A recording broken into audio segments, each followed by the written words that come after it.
Iowa lawmakers are taking a swing at one of the biggest pressure points for families right now, property taxes. And a Senate GOP plan got its first real public test today. KCCI chief political reporter Amanda Rooker sat in on that 90-minute meeting, and she joins us live with the feedback from cities, counties, and homeowners. Amanda, what do they have?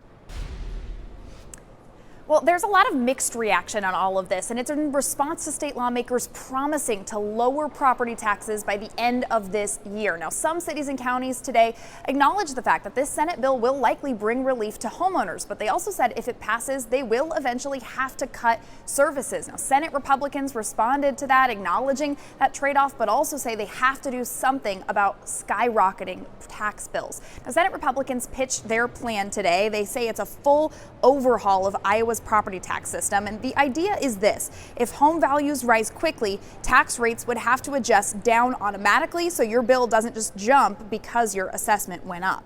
The bill would also phase in a bigger tax break for homeowners, eventually letting you only be taxed on about half of your home's value. Some landlords and housing groups raised alarms today about potential tax shifts to multi-residential properties. They argue that that could ripple into rents. The bill would also eliminate most property taxes for Iowans over the age of 60 once their home is paid off, with some exceptions like voter-approved levies. Now, to help pay for roads and bridges, the bill would let the gas tax rise with inflation. Supporters say the bill brings predictability and relief, but some cities and counties warn it could shift costs and squeeze local services.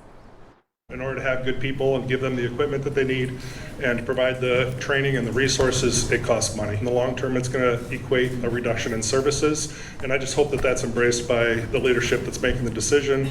I like this bill because of the predictability when it comes to budgeting. Getting rid of that rollback, as Lucas said, helps with future budgets as well. But the problem is that it takes a PhD to understand the property tax system as it is today. And that's why we need to simplify it, and that's what this bill does.